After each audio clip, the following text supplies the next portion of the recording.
Mesdames et messieurs, bonjour et bienvenue. Vous êtes sur Ziana TV, la chaîne au cœur des diasporas. Nous vous proposons une émission spéciale puisqu'on va revenir sur deux événements. D'abord, le premier qui s'est déroulé ici à Paris le 14 décembre dernier. Il s'agit donc du kick-off, c'est-à-dire la sortie officielle du CRC. Le CRC, c'est le Congrès pour la Renaissance du Congo, un mouvement politique, une plateforme politique issue de la diaspora et d'autres acteurs qui sont localement installés au Congo, qui prend aussi une place désormais dans ce paysage politique congolais. Nous avons donc sur ce plateau, vous le voyez à mes côtés, Monsieur Justice Moukala, bonjour. Bonjour. Merci encore une fois de plus d'être revenu sur le plateau des Ziana TV, puisqu'avec vous, on va faire le point une semaine après par rapport à ce qui s'est passé. De l'autre côté, donc, je dirais pas du fleuve Congo, mais de l'autre côté de la Méditerranée, sans doute, ou encore de l'Atlantique, nous avons donc Monsieur Miabé Telama, bonjour. Bonjour, Monsieur Makosso. Quel temps fait-il en ce moment de votre côté, du côté des États-Unis où vous êtes? Le temps, je veux dire, vous dites le temps? Oui, oui, tout à fait. Ouais, je ne suis pas encore sorti car il est encore 9 heures du matin ici. D'accord. Donc le week-end, c'est samedi aujourd'hui et c'est très tôt le matin pour moi. Donc. Mais très tôt le matin, vous dire si beau très tôt le matin, c'est un bon signe pour le week-end. Ouais, d'accord, c'est ça, exactement, merci. Voilà, on va revenir donc ici en France, puisque nous avons Monsieur David Londi qui est du côté d'Amiens. Monsieur Londi, bonjour. Bonjour, Monsieur Makosso. Une fois de plus, merci. On vous a vu sur les plateaux des Ziana TV. Aujourd'hui, on vous voit de là où vous êtes exactement. Quel temps fait-il du côté d'Amiens? Un temps du nord. C'est-à-dire? Froid, 5 degrés, triste. Mais bon.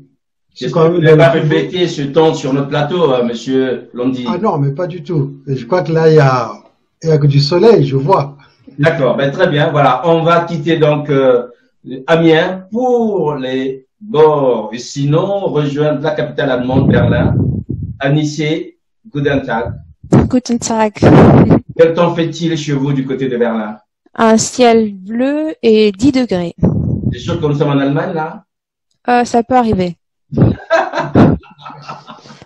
Voilà, mesdames et messieurs, vous avez bien compris le temps avec lequel on va aborder donc cette émission. Je vous ai dit qu'il y avait deux moments importants. D'abord dans ce kick-off où on reviendra avec les acteurs ici présents et nous allons aussi entendre leur point de vue par rapport au discours sur l'état de la nation tenu par le président congolais Denis Sassou Nguesso. Ça s'est passé le 17, vous l'avez vu sans doute sur Ziana TV, et on reviendra sur les grands thèmes abordés par Denis Sassou Nguesso. On va voir aujourd'hui comment est-ce que le CRC se positionne par rapport à tous ces éléments. Alors, Justice Moukala, c'est vous qui avez été, je dirais, le grand ordonnateur de cette journée du 14, c'est vous qu'on a vu en première ligne. Il faut quand même dire déjà que sur le plan factuel, c'était pas vraiment, je dirais, le moment le plus opportun, puisque les contingences ont fait que tout n'a pas été, je dirais, à la hauteur de vos espérances. Oui, on regrette un peu le contexte parisien. Pas seulement parisien, c'est un contexte national en plus, mais plus oui, accentué à Paris. Mais surtout accentué à Paris, oui, et dans les grandes métropoles françaises où effectivement la vie, l'activité était totalement bloquée. Donc ça continue, hein, je vais aller une semaine après. On ne voudrait plus changer les dates, ça ne changerait absolument pas grand-chose. Rien. Et il nous fallait faire notre sortie. Et d'ailleurs, nous avons été fortement touchés par tous ces Congolais qui ont fait leur déplacement et qui sont venus malgré le contexte qui était vraiment difficile. Et vous avez bien vu que nous avons déplacé le temps pour nous concentrer dans l'après-midi parce que les métros pouvaient commencer à partir de 13 heures. Et donc, cela nous a permis d'avoir le nombre de gens que vous avez pu voir. Et puis, nous avons démarré. Ce qui importe pour nous, c'est que les sorties se fassent. Et surtout, vous avez pu suivre la qualité de tous ces intervenants et qui nous donne, nous, vraiment d'espérer parce que l'on voit que tant parmi les Congolais ou que les experts externes qu'on a fait, dont on a fait venir, on a vraiment une bonne qualité et on peut se dire que le kick-off a été une réussite. Voilà, un kick-off réussi, donc, dit Monsieur Justice Moukala. Anissé Samba, vous étiez là avec nous à Paris, puisque Ziana TV a couvert en direct. Monsieur Londi, David Londi, vous étiez là aussi. Un grand absence, Monsieur Telema Miabé. On va vous demander de vous justifier, mais pour comprendre un peu, puisque on vous a vu sur la première émission sur Ziana TV, et là, on vous attendait, sauf que vous n'étiez pas là. Et Oui, aussi en grève. non, pas du tout. J'avais juste des obligations ici au niveau de l'université que je ne pouvais pas reporter. Donc, par conséquent, mais j'ai suivi indirectement par Ziana TV justement sur les réseaux sociaux, par Facebook. J'ai suivi, j'étais donc présent indirectement avec vous dans cette émission. Voilà, comme vous l'êtes aujourd'hui avec nous. Alors, Justice Moukala, déjà, une journée, c'est vrai qui a été amputée de la première partie, vu les circonstances, la deuxième partie. Et il faut quand même dire une chose, c'est que là aussi, on découvre, notamment pour moi, c'est une découverte du gouvernement, c'est Zinda Congo, c'est ça? Zindu Samba. Oui, Zindu Samba, oui, tout à fait. Oui, oui. Alors, avec pourquoi, en fait, revenir un peu sur, je dirais, ces chants Congo, le gospel, puisqu'il a évoqué ce Congo, ce gospel pour ouvrir, alors qu'on n'avait pas là un chant très, très militant, tel qu'on a l'habitude de voir dans des réunions politiques congolaises, où vous avez quelqu'un qui va scander des paroles parfois assez dures par rapport au pouvoir. Or là, on a eu quelqu'un qui nous a ramené des paroles plus apaisantes, mais plus introspectives par rapport au gospel. Voilà, parce que nous mettons bien sûr notre kick-off et notre projection vers le pays dans le cadre vraiment d'une méditation profonde sur ce qui se passe dans notre pays. Et Zindu Samba a été une figure de tout cela, parce que c'est un homme qui est très spirituel. Il chante les chants traditionnels, du gospel, de l'African gospel, comme il l'appelle lui-même, mais concrètement c'est du gospel spirituel. Et donc, on a quelqu'un qui est aussi un activiste bien connu dans les réseaux sociaux, mais qui a ce côté d'un ressenti. Il nous a entraîné dans ce qu'il appelait une prière, d'abord, une sorte d'évocation, et puis deuxièmement, il a effectivement concentré sur un chant de Francis Bébé, donnant aux générations présentes, plus jeunes, qui n'ont pas connu Francis Bébé, d'écouter ce panafricaniste bien impliqué. Et donc, le deuxième chant nous a permis de nous installer dans... Là, on est en français, hein. Donc voilà, on pourrait quasiment tous comprendre. Je vois dans le ciel de l'espoir pour demain. L'Afrique n'a pas tout perdu, même si quelquefois elle hésite à prendre en main son propre destin.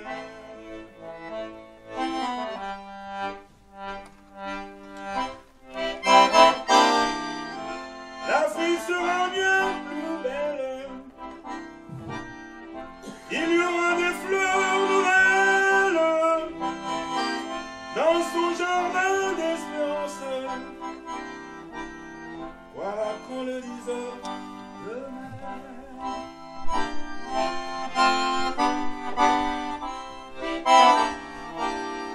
l'Afrique sera bien plus belle. Il y aura des fleurs nouvelles dans son jardin d'espérance. Quoi qu'on le dise.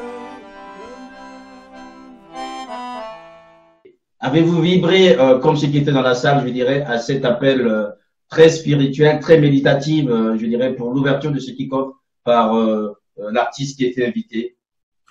Moi, je n'ai pas pu suivre cette partie. Malheureusement, il y avait apparemment des difficultés techniques au niveau de... Je ne sais pas, c'était au niveau de la salle. C'est vrai. Donc, je n'ai pas pu suivre ça, mais j'ai suivi disons, la retransmission après. Et c'était très émouvant et très impressionnant d'ailleurs. Anicie, vous étiez avec nous dans la salle? Oui, j'étais là et j'ai été très émue par son interprétation. Et je pense que c'est important de se rappeler d'où nous venons. Nous sommes quand même des Africains et nous avons cette force spirituelle en nous qui peut nous aider dans certains moments à trouver un cap. David, par rapport à cette entrée, je dirais même quasi mystique, pour l'ouverture de ce kick-off? Le Congo vaut bien une messe déjà, et puis donc le message qui transmet, tout ce que nous faisons se base sur une réflexion profonde de toutes les problématiques du pays. Donc on ne peut pas dissocier cette introspection, nous a d'ailleurs que nous avons tous partagé. Parce que en nous jouant un qui nous a ramenés au fond de nous-mêmes pour mieux intégrer et comprendre toutes les contradictions et tous les problèmes que le Congo vit en ce moment. Il y a eu des martyrs, beaucoup de personnes qui sont mortes. Il y a des gens qui souffrent dans leur corps. Et cela, je pense que demander qu'on ait ce moment de recueillement que moi j'ai trouvé très, très profond. Voilà, une profondeur, je pense que vous avez aussi partagé avec nous, mesdames, messieurs, puisque vous êtes bien sûr sur Ziana TV et nous revenons donc sur cette sortie officielle du CRC. Alors, il faut dire aussi, outre les présents, outre les esprits qu'on pouvait évoquer ce jour-là, il y avait aussi des vrais absents, notamment ceux qui étaient attendus du côté du Congo, tel qu'on l'avait annoncé la dernière fois quand nous recevions David Londi. Oui, alors l'absence était surtout due, vous avez dû le constater, par cette question de la transmission vidéo, notamment en utilisant le Wi-Fi, les connexions Internet. Puisqu'il y a eu de gros problèmes électriques qui étaient là, a fait que nous n'avons pas pu faire cette transmission vidéo, mais qu'à cela ne tienne, nous aurons des données à publier dans les jours qui viennent pour ce que ces différents interlocuteurs avaient effectivement à dire. Voilà, parmi les interlocuteurs qui étaient là, qui avaient eu l'opportunité de venir, c'est M. Clément Mirassa. Donc, fallait-il un grand témoin, notamment ceux qui sont sur place et qui luttent localement, pour être là et surtout, je dirais, témoigner. C'est un acteur politique, c'est un témoin de ce qui se passe, et c'était une présence à Paris, mais incarnée. Une présence qui vient de là-bas, du Congo, et qui pouvait raisonner avec nous, mais surtout nous donner de bien vivre. L'expression qu'il tient dans sa conférence, qui était concentrée sur les questions économiques et même politiques, voilà, cela nous a permis d'avoir une perception beaucoup plus nette, plus claire de ce qui se passe au Congo. Alors, messieurs, dames, globalement, comment avez-vous vécu ce moment-là? Je sais que pour vous, Niabé Téléma, c'était assez lointain, mais je l'avais vu tardivement. Qu'est-ce que vous en tirez par rapport à tout ce qui s'est dit ce jour-là? Je vais commencer par vous, puisque vous n'étiez pas là physiquement, Niabé Téléma, déjà, sur Kick-Off. Oui, je dirais que oui, sans doute, sans aucune question. Je pense que le plus important, c'était pas nécessairement le nombre de personnes qui auraient dû être là, mais je pense que c'est le message qui a été envoyé au peuple congolais.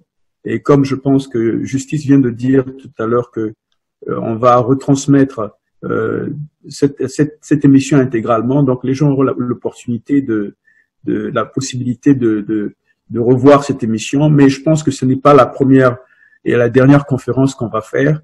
Donc il y aura des occasions qui vont il y aura d'autres occasions. Et je pense que d'ici là, dans les mois qui viennent, on aura certainement d'autres opportunités pour parler à un nombre beaucoup plus important du peuple de notre pays et les différentes des structures qui existent, qui sont en place.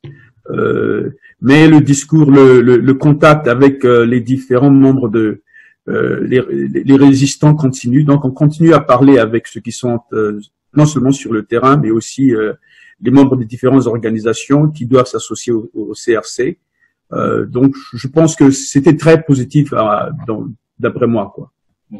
Vous voulez compléter quelque chose? Oui, juste pour vous compléter ce que disait M. Babé tout à l'heure, c'est-à-dire que nous avons en février un calendrier qui est là, un agenda que nous avons à suivre en février.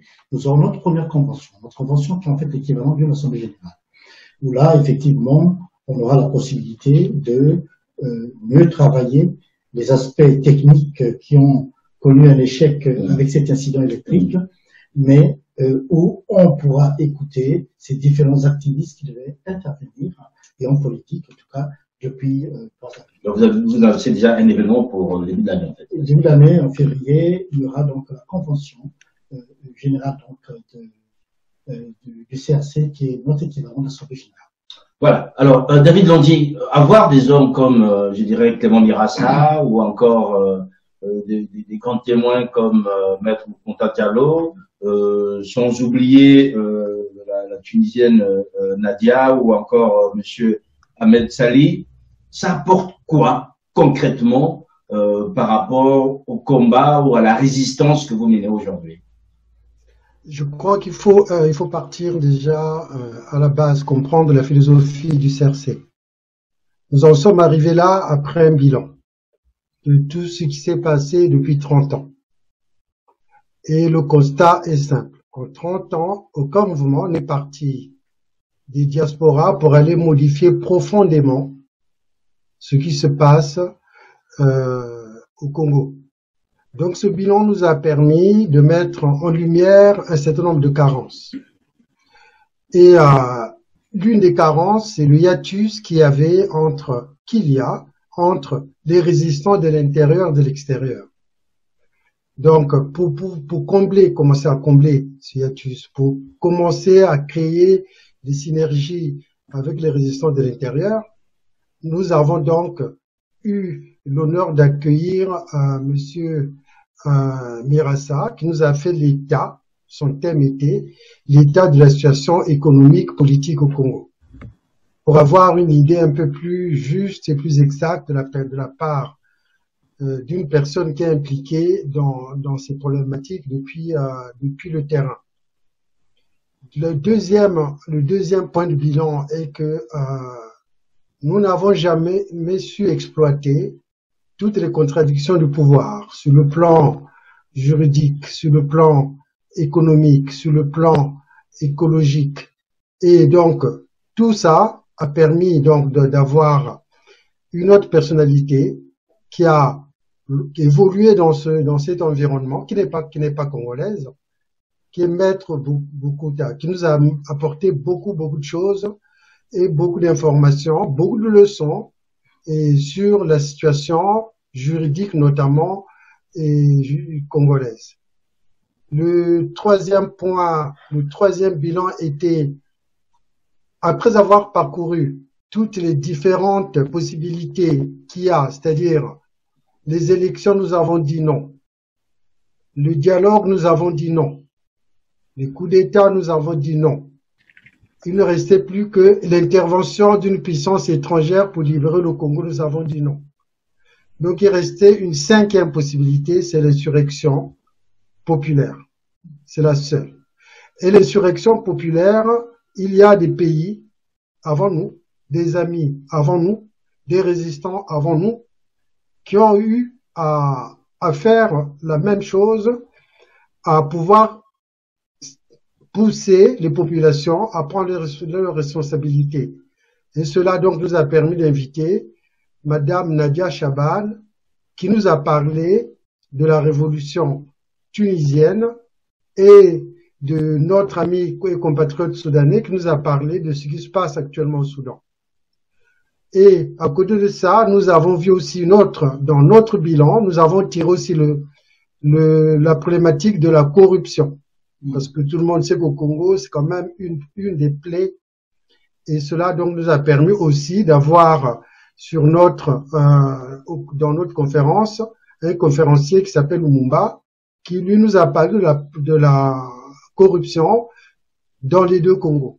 Donc voilà, donc c'était pour nous arriver un petit peu à symboliser, pas un petit peu, à symboliser et à matérialiser toute la philosophie du CRC. Voilà donc grosso modo, donc c'était un honneur de les avoir tous accueillis. Voilà, un honneur de les avoir accueillis, dites-vous, David Londi. Anissé Samba, c'est vous qui avez traduit le docteur Greta Dargi sur la question des tourbières. Qu'avez-vous appris en fait déjà vous-même déjà? J'ai déjà appris la formation des tourbières, j'avais aucune idée vraiment scientifique là-dessus, l'étendue du projet et les enjeux. Ça, j'avais pas une idée très claire. Je lisais un peu d'articles, mais là, être en contact avec une personne qui a directement travaillé sur le terrain, ça m'a permis d'avoir une meilleure compréhension du problème. Et ce que j'ai remarqué aussi en dialoguant avec Dr Greta Dargi, c'est sa passion sa passion pour l'écologie et la passion pour le Congo. En quelques mois passés là-bas, elle a développé un amour total du pays. Et je pense que ça aussi, ça devrait inspirer tous les Congolais de aussi avoir cet amour pour l'environnement. Quand on fait un kick-off, une sortie officielle, souvent c'est une grand-messe où, je dirais, l'organisation vient donner ses grands principes. C'est-à-dire que là, on est là, on parle de l'organisation, on affiche ses ambitions, on affiche tout ce qu'il y a. Or, quand on voit le programme que j'ai sous les yeux, on est sur quelque chose d'assez ouvert. Dans ce sens où on part des questions de corruption jusqu'aux questions écologiques, notamment des tournières, ce qui n'est pas très souvent, je dirais, des grands moments pour une formation, une plateforme qui veut se faire vendre ou se faire entendre, en passant par des témoignages d'autres qui viennent à ce moment-là vous dire comment est-ce qu'ils ont pu réussir chez eux pour arriver à cette alternance et en prenant en compte, en fait, une réalité africaine globale, partant des droits de l'homme jusqu'aux questions écologiques, en passant par des questions économiques. Est-ce que aujourd'hui, vu la situation du Congo, on a besoin, notamment pour une sortie officielle, avoir ce panorama aussi large pour mieux appréhender et sans doute apporter des solutions idoines aux Congolais? Ouais, merci pour la question et je dirais absolument qu'on a besoin d'une approche holistique, une approche globale qui en fait doit inclure beaucoup d'aspects dans la résolution du problème de fond que nous voulons résoudre. Quel est le problème du Congo? Le problème du Congo, nous avons un système qui est en place et qui utilise tous les moyens à sa disposition pour se maintenir au pouvoir. Bon, en ce moment, le gouvernement veut utiliser le problème écologique pour démontrer que ils sont en première ligne concernant ce problème.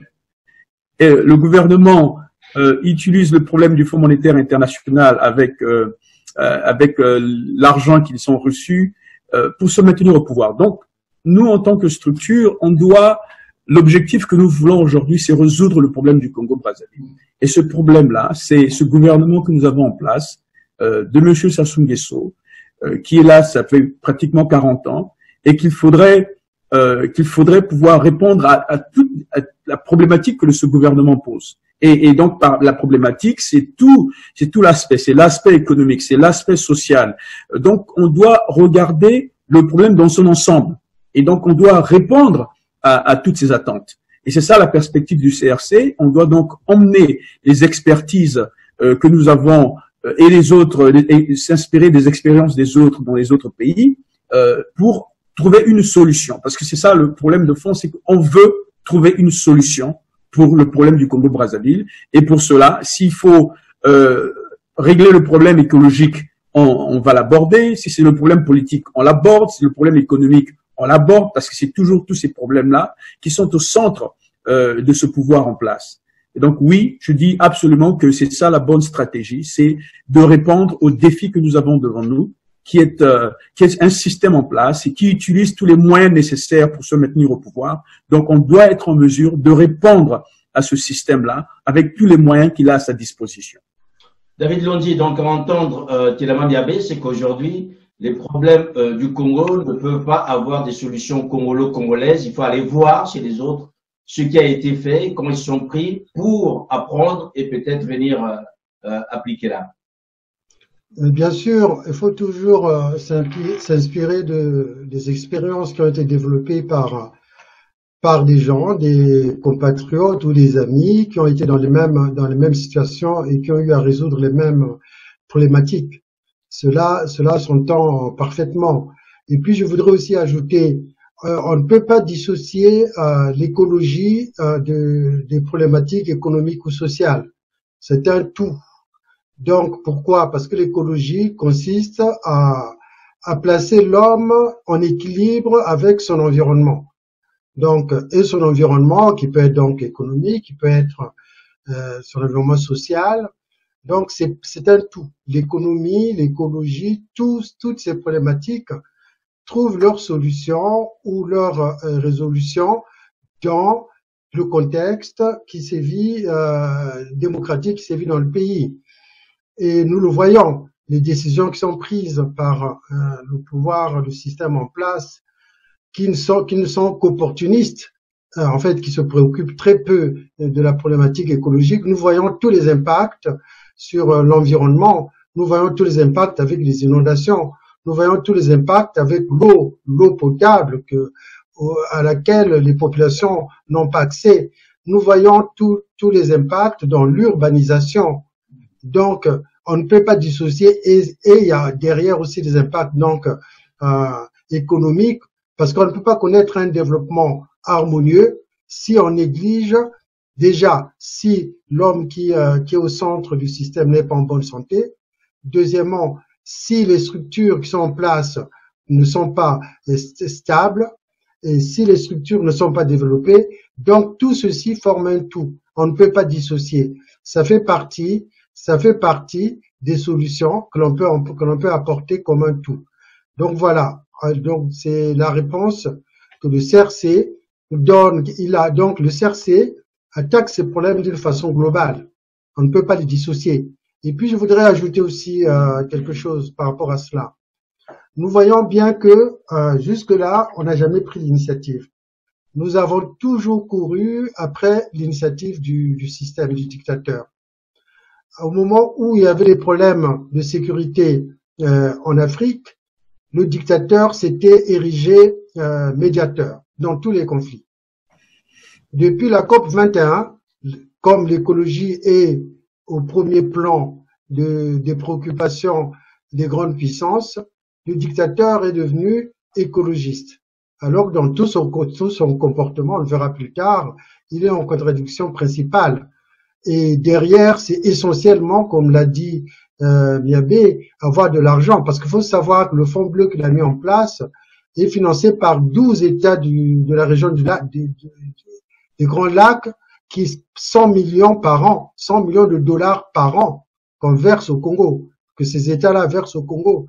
Donc, il en fait une source financière qui lui permet de pouvoir, et qui lui donne d'ailleurs un passeport dans la plupart des organisations ou des palais. Voilà pourquoi ce problème est important. Il faut le mettre au centre pour mieux le contrer.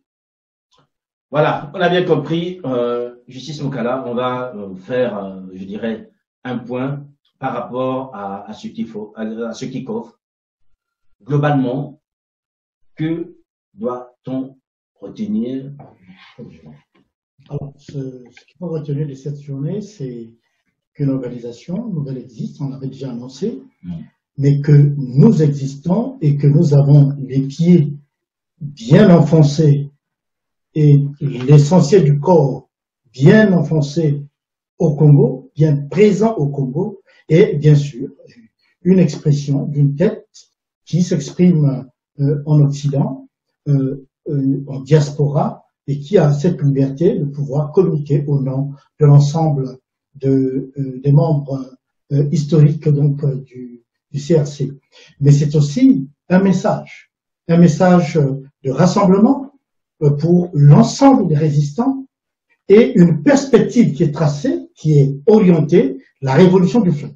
Et donc, nous voulons concentrer l'ensemble de nos efforts pour la réalisation de cet objectif stratégique qui est séquentiel, certes, mais qui est un élément important, la révolution du fleuve, à faire aboutir notamment simplement cette insurrection qui permettra au régime de Brazzaville de tomber. Alors, qu'est-ce que vous diriez, puisqu'on a vu dans les commentaires, certains disent que voilà encore, je dirais, une organisation de trop. C'est pas une organisation de trop, d'autant plus que vous avez entendu Monsieur Londi, il a balayé une période pour bien montrer comment est-ce que la plupart des organisations ont fonctionné sur la place de Paris. Nous avons simplement choisi de nous retrouver au-delà des différents appareils, puisque la plupart d'entre nous venons de différentes organisations. Mais nous avons besoin, et d'autres qui n'ont jamais appartenu à des organisations sur la place de Paris. Donc, le but, c'est effectivement, tous ceux qui sont là sont des gens qui sont bien installés au Congo. Quand je dis on est installé au Congo, c'est que nous avons vraiment une partie qui est bien installée au pays, nos cœurs totalement transportés là-bas, mais nos corps ici, pour agir et faire en sorte que nous puissions avancer Mais ce que nous proposons, c'est vraiment une perspective nouvelle. Personne n'a travaillé comme nous sommes en train de travailler. Personne dans les organisations existantes, je suis comme un membre de certaines de la diaspora, personne autour de ces organisations n'a pu mener le combat aujourd'hui avec l'idée que soyons ensemble et travaillons vraiment pour faire aboutir ce projet. Et nous vous l'avons démontré, que nous avons des rapports avec ceux qui sont au Congo et nous travaillons et nous le rappelons. Rien ne se passera à Paris si ce n'est que certains actes qui découlent des missions qui nous sont confiées et qui n'ont pas vocation à être étalées sur les médias, mais la révolution se passera au Congo. C'est au Congo que règne Denis Sassou Nguesso, et c'est de là qu'on le fera partir. Donc si, sur la place de Paris, où on voit des voix qui s'élèvent pour tenter de vouloir contester, comprenez-le, ils ont bien le droit d'entrer en contestation s'ils le veulent, mais nous gardons l'unique axe, la révolution des fleuves. Nous ne varions ni à droite, ni à gauche. Nous avons un cap et nous allons le poursuivre jusqu'au bout.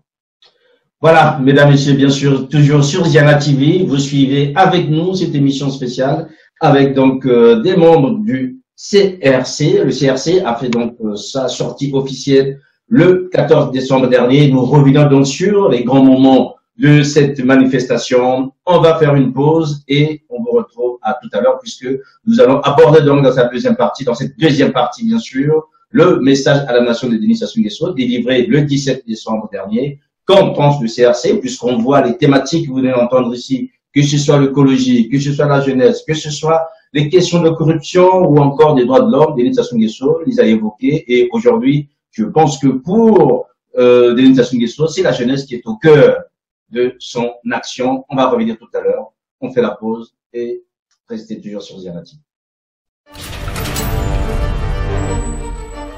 Faut pas blaguer des Ziana TV, il n'y a pas de Ziana TV, la chaîne qui nous redonne de l'espoir. Ziana TV, c'est la chaîne qui nous accompagne au quotidien. Ziana TV, c'est la chaîne qui te dit vas-y on avance, allez, allez, on y va ensemble. Ziana TV, faut pas blaguer des Ziana TV, il n'y a pas de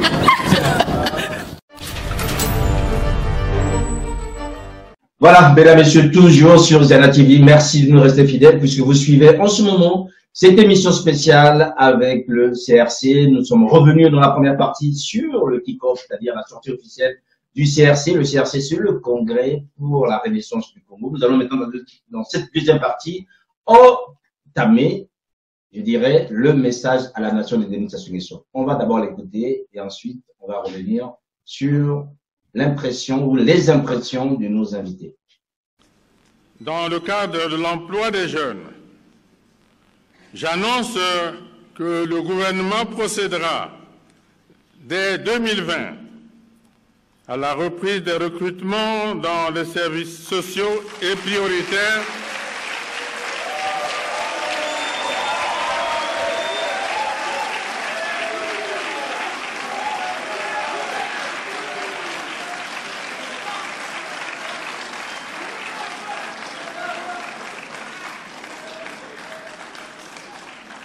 J'annonce donc que le gouvernement procédera dès 2020 à la reprise des recrutements des services sociaux et prioritaires dans l'enseignement en vue d'amorcer l'augmentation et le renouvellement progressif d'un corps enseignant en déficit de formateurs de métiers.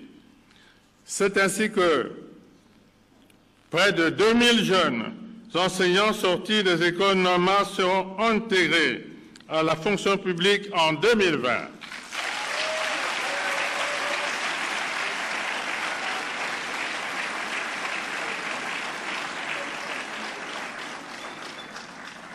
Anissé Samba, Denis Sassou Nguesso a placé au cœur de son action désormais pour l'année à venir, puisque 2019, il dit qu'il y a un gros souci avec les jeunes. Un souci constaté à deux niveaux. Le premier niveau, c'est d'abord la question d'emploi. l'employabilité. Il a mis tout ce qu'il faut pour que ces jeunes Congolais puissent, bien sûr, dans les 2 centres d'apprentissage à Pointe-Noire, à Brazzaville, apprendre les métiers nécessaires, qui puissent faciliter notamment leur employabilité. Sur les aspects liés, je dirais, à la délinquance, notamment au fameux bébé noir, mais Denis Sassou Nguesso est aussi préoccupé puisqu'il leur propose désormais d'avoir un centre de rééducation. Est-ce que vous pensez là, puisque la dernière fois que vous êtes intervenu sur Diana TV, vous avez taxé cette jeunesse, je dirais, de Denis Sassou Nguesso comme étant une jeunesse, je dirais, cadavre ou une jeunesse prostituée qui a du mal, je dirais, à s'assumer face à un homme qui n'a aucun avenir pour eux. Est-ce que là, vous avez eu des garanties pour Denis Sassou Nguesso qui l'a dit et l'a redit que la jeunesse est l'avenir de la nation? Mais là, je voudrais juste un peu préciser mon propos. La dernière fois, quand j'ai parlé de la jeunesse cadavre, prostituée, délinquante, moi, je faisais plus référence au plan de ce système Sassou. Parce que la jeune, à mon avis, c'est la stratégie qu'a mis, c'est l'avenir que réserve ce système qui est en place depuis 40 ans. Mais heureusement, il y a encore des jeunes qui résistent et qui ne se mettent pas dans ces 3 catégories. En ce qui concerne le discours de Monsieur le Président, pendant 1 heure à peu près, il parle de la jeunesse, il prétend s'occuper de la jeunesse après l'avoir délaissée pendant 40 ans. Donc, un véritable président qui se soucie de sa jeunesse aurait investi massivement dans l'éducation, ce qu'il ne fait plus depuis la sortie des indépendances. Si on regarde les chiffres, le Congo était le pays où les dépenses publiques, où la part des dépenses publiques allouées à l'éducation était le plus élevée dans l'Afrique subsaharienne. À partir de 1979, la part des dépenses publiques allouées à l'éducation s'effondre et on passe à des taux presque zéro au milieu des années 2000. Et à présent, ce taux d'investissement public dans l'éducation est à 3%, ce qui est insuffisant quand on voit que d'autres pays africains, comme par exemple le Ghana, dépensent 8%. Donc ça, c'est un signe déjà. Comment un gouvernement peut placer la jeunesse au centre de tout quand elle n'investit même pas dans son éducation? Un deuxième point, un gouvernement qui se soucierait vraiment de la jeunesse se soucierait de mettre en place des infrastructures qui permettent, des infrastructures de base qui permettent à la jeunesse de prospérer. Par infrastructure de base, je parle d'eau, d'électricité, de la santé, et maintenant aussi, ce qui est une infrastructure stratégique, c'est l'accès à l'Internet. Quand on sait que seulement 7% de la population congolaise a accès à Internet, on a l'impression que le gouvernement veut laisser la jeunesse congolaise au temps de la préhistoire. Ensuite, un gouvernement qui voudrait vraiment mettre la jeunesse au cœur de ses préoccupations aurait mis en place des stratégies économiques d'investissement sur le long terme. Donc la manne pétrolière aurait dû être investie pour les générations futures, comme le font la plupart des pays pétroliers qui mettent en place des fonds souverains, c'est-à-dire que la manne pétrolière, au lieu d'être dépensée tout de suite, une partie est conservée et placée pour permettre de pallier aux investissements futurs. Mais le gouvernement congolais, du système Sassou, a préféré donc des stratégies procycliques. Donc dès que la manne arrivait, il fallait la dépenser sans penser aux générations futures. On voit bien que c'est des stratégies qui sont très risquées et les conséquences sont déjà visibles. Aucun investissement de long terme, aucun actif créé pour la jeunesse congolaise, contrairement à d'autres pays pétroliers. Bon, je vais peut-être prendre un exemple extrême. La Norvège, c'est 5 millions d'habitants comme le Congo, et actuellement, c'est un des pays, hier par exemple, qui a atteint un fonds souverain qui est de 1000 milliards de dollars. Donc 1000 milliards de dollars qui sont investis, épargnés pour les générations futures. Bon, vous allez peut-être me dire que la Norvège, c'est un pays un peu loin, c'est en Europe, c'est pas pareil, c'est une autre dimension. Mais en Afrique, il y a des pays aussi qui ont pris la décision d'investir pour les générations futures. Donc c'est le cas du Botswana. Le Botswana, c'est un fonds souverain de 10 milliards, entre 6 et 10 milliards de dollars. Donc les Botswanais, ils sont comme nous, non? Ils sont en Afrique. Et ils ont une seule ressource qui est le diamant. Mais ils ont vite compris que face à la volatilité des matières premières, il fallait mettre des stratégies intelligentes et surtout protéger la jeunesse. Mais ce que le gouvernement congolais a mis en place, c'est la destruction de la jeunesse et l'endettement surtout. Au lieu de de mettre de donner aux générations futures des actifs, ils donnent des dettes colossales que ces générations vont peut-être mettre 3 à 4 ans à rembourser. Pour vous donner un exemple, et ce que les gens doivent comprendre, les jeunes Congolais, c'est que cette dette se traduit aussi par la dégradation de tous les services publics. C'est-à-dire une route de construite au Congo, c'est-à-dire ça se traduit maintenant en millions de jeunes qui ne reçoivent pas des soins adéquats, qui ne vont pas à l'école et qui n'ont pas accès à des formations correctes. Et donc quand le gouvernement, comme Monsieur Sassou, parle des mesures qu'il a mis en place, des centres de formation, tout cela me paraît bien dérisoire face à l'étendue et à l'urgence du défi qu'il doit relever. Parce que le Congo, maintenant, la jeunesse, pour vraiment pallier à ce problème d'emploi, il faudrait créer 100 000 emplois par an. Est-ce que ce gouvernement, est-ce que les stratégies mises en place peuvent créer 100 000 emplois par an? J'en doute fort. Les 400 de formation, si vous les regardez bien, ne peuvent former qu'à peu près 400 personnes. Donc, il reste à peu près 100 000 moins 400. Il faut former les autres personnes. Il faut donner des emplois. Et le gouvernement parlait beaucoup, le président parlait beaucoup d'employabilité. Mais derrière l'employabilité, ce qu'il oublie de préciser, il a oublié de donner les raisons même de ce manque d'employabilité de la jeunesse. Et ce manque d'employabilité vient de deux facteurs. Le premier, c'est la destruction du système éducatif. Donc, les jeunes ne sont pas formés, ne reçoivent pas une éducation de base. Le deuxième facteur, c'est le manque d'employeurs. Il n'y a pas assez de petites et moyennes entreprises pour employer ces jeunes. Et les petites et moyennes entreprises, c'est elles qui, dans tous les pays, fournissent le plus de jeunes d'emplois. Et pour que ces petites et moyennes entreprises puissent se développer, il faudrait mettre des politiques en place de soutien de l'entrepreneuriat, d'octroi de financement.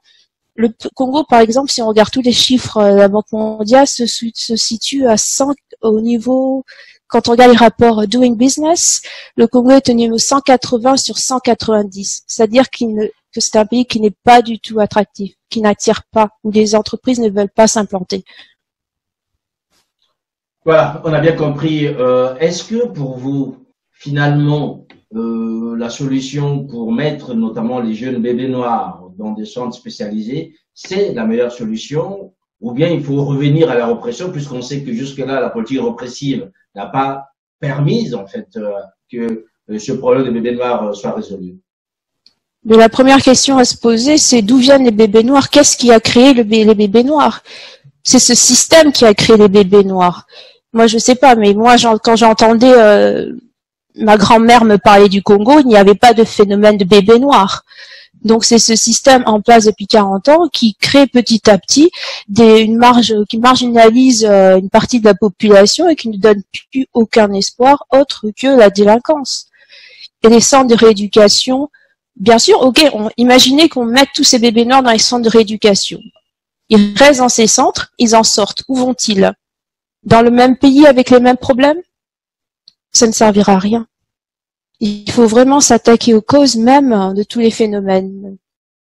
Par rapport à l'éducation, Denis Sassou Nguesso a inventé l'université de Kintélé, qui est normalement avec une vocation sous-régionale. Est-ce que là aussi, on ne pourra pas, je dirais, permettre à ces jeunes d'avoir une formation qui conviendrait et qui apporterait, je dirais, de l'eau au moulin de l'employabilité? Déjà, pour atteindre le niveau universitaire, c'est le parcours du combattant.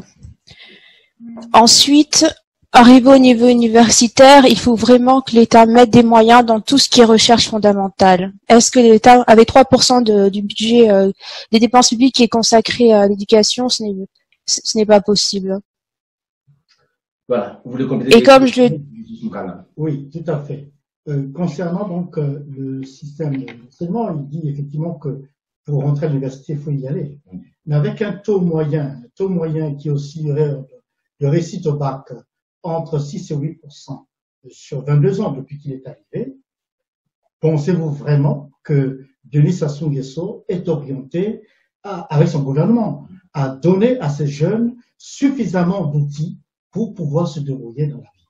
Et puis le contexte, ils vont à l'université, ils font quoi? Il n'y a pas d'industrie créée dans le pays. Il n'y a rien. Il y a quelques industries, ça et là, qui se lèvent, on parle des cimenteries. Alors ça fait des années que ça soit installé des cimenteries au Congo.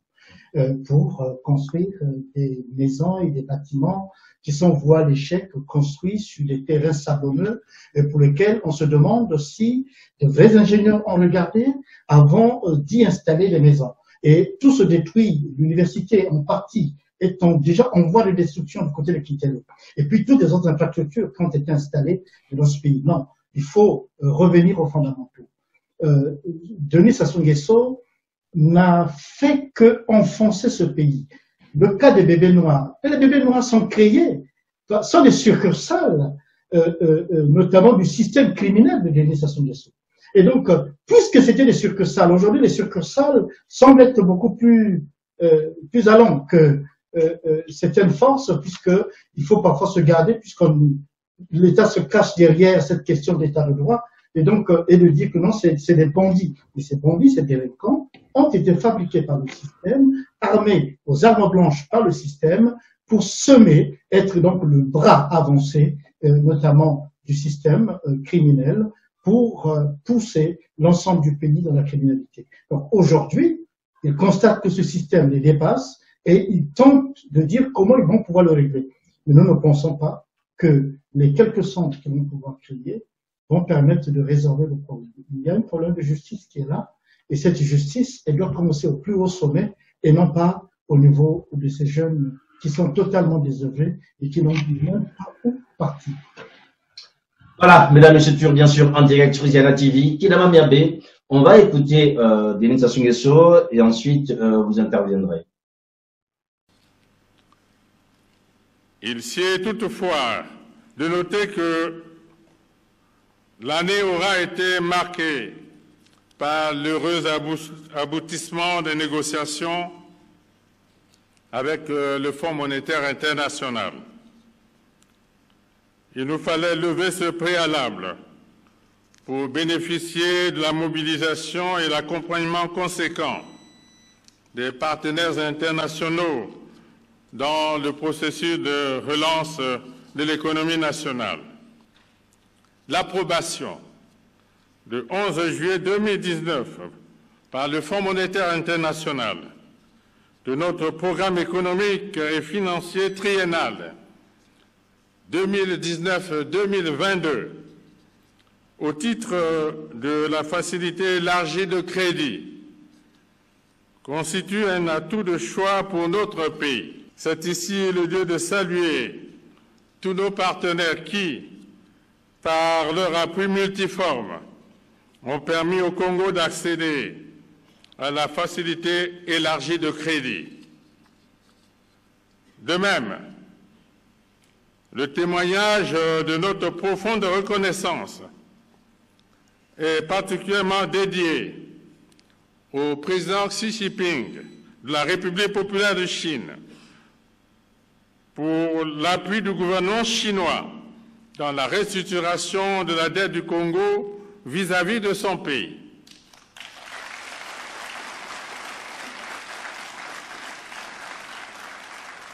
La levée de cette conditionnalité a accéléré l'approbation de notre programme par le Fonds monétaire international. Je voudrais adresser ici mes remerciements les plus sincères au président Emmanuel Macron de la République française, qui a tenu son engagement de soutenir le Congo en termes d'appui budgétaire.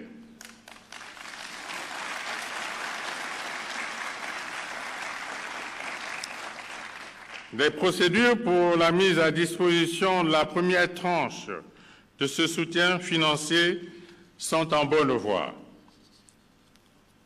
Nous renouvelons notre gratitude au Fonds monétaire international et aux amis du Congo qui ont œuvré à nos côtés pour l'issue heureuse des négociations combien ardues que nous avons menées ensemble. Dans la même optique, nous tenons à présenter nos sentiments les plus gratifiants à la Banque africaine de développement qui vient d'annoncer son appui à notre pays. Denis Sassou Nguesso remercie 3 acteurs, le FMI, la France et la Chine. Est-ce que vous pensez aujourd'hui, Thelma Merbé, que ces acteurs contribuent favorablement, tel que le dit Denis Sassou Nguesso, à relever l'économie congolaise qui est exsangue? Ok. Bon, d'abord, je ne comprends pas très bien comment est-ce que Monsieur Sassou Nguesso peut remercier le Fonds monétaire, parce que d'abord, on n'aurait pas dû être dans un programme avec le Fonds monétaire international. Comme vous le savez, pendant une longue période de temps, le Congo a eu des excédents budgétaires énormes. On vous parlerait souvent dans le milieu congolais, on vous parlera de 14 000 milliards de francs CFA. Et les gens se posent la question aujourd'hui, où est passé ces millions et ces milliards de dollars qui sont rentrés dans les caisses de l'État. Et je crois que Anissé venait de faire un brillant exposé de la situation politique du Congo. Le Congo n'aurait pas dû avoir un programme avec le Fonds monétaire international si elle avait su investir son argent, si elle avait su prendre cet argent des générations futures, comme monsieur le président, monsieur Sassou Nguesso l'avait dit, le mettre dans un compte d'épargne ou dans un compte de stabilisation, comme on l'appelle de manière économique, et utiliser cet argent pour des investissements, pour préparer l'avenir des générations futures. Donc, qu'il remercie aujourd'hui le Fonds monétaire international, pour nous, c'est une honte.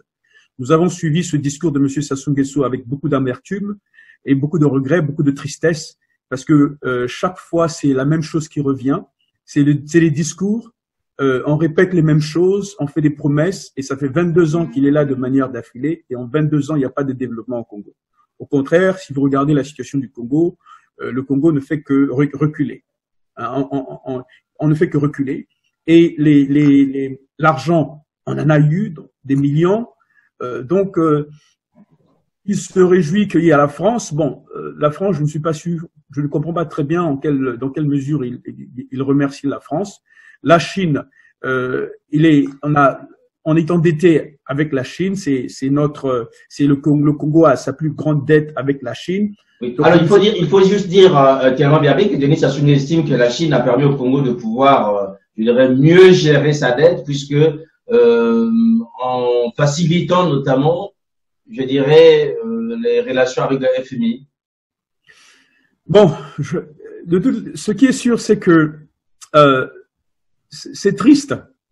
Vous voyez, M. Sassou Nguesso expose des problèmes qui démontrent son incapacité à gérer le pays. Parce que les problèmes que nous avons aujourd'hui, c'est un manque c'est-à-dire que c'est le reflet d'une mauvaise gouvernance. C'est la conséquence d'une mauvaise gouvernance. Et donc, s'il y a une mauvaise gouvernance au Congo, le premier responsable, c'est M. Sassou Nguesso. C'est lui qui est responsable des problèmes que nous avons aujourd'hui. Mais moi, par rapport à la situation du Fonds monétaire, je voudrais simplement dire que on a beaucoup de frustrations. Et les frustrations, on les a exprimées quand nous avons eu à discuter avec les membres du Fonds monétaire international, et d'ailleurs vis-à-vis de l'attitude que l'organisation elle-même a tenue avec le Congo. Vous avez suivi, je pense, il y a quelques années, quand Madame Lagarde était la présidente ou qui était la directrice du Fonds monétaire, elle est passée dans les chaînes de la radio pour nous dire que le Congo devait faire des audits. Devait faire ces audits parce que on savait très bien qu'il y a eu des milliards et des milliards de dollars qui ont disparu. Alors, c'est un peu contradictoire pour nous parce que vous demandez à quelqu'un qui a volé de faire sa propre enquête. Vous demandez à un criminel de faire l'enquête du crime qu'il a commis. Donc, vous voyez un peu la contradiction que nous avons avec le Fonds monétaire international à ce niveau-là. Deuxième point sur lequel nous avons des contentieux avec le Fonds monétaire international, c'est aussi qu'on nous a dit qu'on n'allait pas établir un programme avec le Congo si le Congo n'était pas en mesure de satisfaire aux audits. Donc, les audits qui sont encore en train d'être faits aujourd'hui par la société KPMG. Jusqu'à présent, les audits sont en marche, les audits de la dette intérieure. Troisième problème que nous avons avec le Fonds monétaire international, on nous a dit, quand nous avions discuté avec les membres du conseil d'administration, que le Congo, on allait donner de l'argent au Congo, mais on allait s'assurer qu'il y avait un certain nombre de conditionnalités qui étaient assez rigides parce qu'on savait que le Congo était un mauvais partenaire, qu'ils n'étaient pas capables de bien gérer quand on allait les mettre dans des conditions assez rigides. Mais en disant ça, on se moque un peu de nous parce que vous savez que l'argent est fongible. Il y a la fongibilité de l'argent. C'est-à-dire que, Monsieur Makosso, aujourd'hui, si je vous dis que je vais vous prêter de l'argent et que cet argent que je vous passe, vous devez l'utiliser simplement pour payer le loyer, ou pour payer l'essence, pour payer, disons, les besoins primaires que vous avez. Mais en même temps, si vous le faites, même si vous avez cette restriction-là, vous avez d'un côté de l'argent qui rentre et que vous pouvez dépenser pour faire du n'importe quoi. Ce que le Congo a démontré pendant longtemps. Donc, c'est ça la fongibilité de l'argent. L'argent est fongible. Donc, on a donné de l'argent au Congo et on a donné le moyen maintenant, des atouts aux Congolais, disons au gouvernement corrompu et incapable d'utiliser l'argent qui rentre pour faire autre chose. Pour faire autre chose, c'est quoi? C'est rien du développement. En 22 ans, le Congo n'a pas été en mesure d'être développé. Donc, je veux aussi clarifier que ce bruit qui court que le fonds a suspendu le programme avec le Congo, c'est pas correct. Ce que le fonds a fait, le deuxième décaissement qui devait arriver au mois de décembre a été reporté jusqu'à nouvel ordre.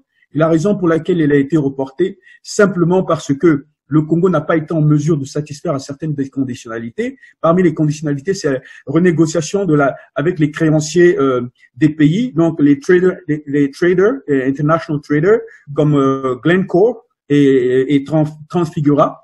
Hein. Donc, il fallait renégocier la dette commerciale. Jusqu'à présent, on n'a pas été capable de faire ça. Le deuxième point sur lequel le Congo a failli aussi, ils n'ont pas été en mesure de satisfaire à l'engagement de créer une atmosphère de corruption, d'anticorruption plutôt, je devrais dire. Donc, il y a 3 points qui ont été demandés. Par rapport, si vous permettez, Tellement Miabi, par rapport à cette corruption, Denis Sassou Nguesso a évoqué la fameuse organe qui a été créé, notamment le Haut Comité ou la Haute Autorité de lutte. La Haute Autorité contre la corruption, c'est ça. C'est ça. Oui, bon, tout ça, c'est dans la forme. Tout ça, c'est les discours. 22 ans au pouvoir, excédent budgétaire. Où est le développement du Congo? Regardez dans les autres pays. Vous regardez le Rwanda, vous regardez le Sénégal, vous regardez la Côte d'Ivoire. Des pays qui sont moins riches que le Congo-Brazzaville, qui sont plus peuplés que le Congo-Brazzaville. Aujourd'hui, c'est des pays qui sont des pays émergents. Donc, je dis simplement que c'est les discours. C'est les discours et on reste dans les discours. Je dis que la succession des événements et des phénomènes, en réalité, est due au principe de la causalité. Donc, en fait, les mêmes causes produisent toujours les mêmes effets. Donc, un gouvernement avec M. Sassou Nguesso à sa tête ne pourra jamais se développer parce qu'il a eu 40 ans pour le faire. Et 40 ans, les résultats sont là. Anissé vient de faire une démonstration qui était très, très brillante, où il a démontré que l'argent n'a pas été proprement investi. Les Congolais souffrent. Le Congo n'a jamais été aussi riche. Les Congolais n'ont jamais été aussi pauvres. Les écoles sont dans des états calamiteux. Le gouvernement, le Congo est un état en déliquescence. Le Congo est un état en déliquescence parce que nous avons devant nous des hommes et des femmes, en commençant par M. Sassou Nguesso lui-même, qui dirige le Congo dans un état de conscience primitif. L'état de conscience primitif, c'est là où l'homme n'a aucun respect pour la vie humaine. On nous dit dans la constitution du Congo que la vie humaine est sacrée. Mais en quoi la vie humaine est sacrée quand on n'est pas capable d'investir de l'argent dans les écoles des enfants? Qu'on n'est pas capable d'investir de l'argent dans la santé? Quand on n'est pas capable de créer de l'emploi? Le taux de chômage est extrêmement élevé. Comment en quoi la vie humaine est sacrée? Monsieur Sassou Nguesso est là, ça fait 22 ans de manière d'affilée.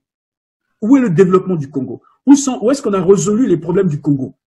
Les Congolais souffrent, ils ne mangent pas. Il y a des gens qui mangent une fois par jour.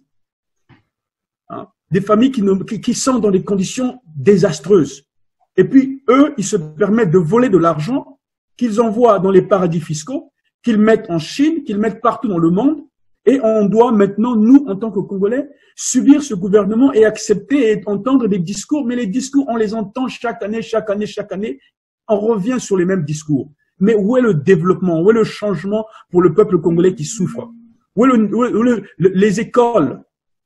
Que se passe-t-il pour les écoles? Que se passe-t-il? Il a construit récemment des écoles, même en Chine, il a construit des écoles. Il n'est même pas capable de construire les écoles dans son propre pays. Donc, vous voyez que on vous dit, c'est pour ça, c'est dans la forme.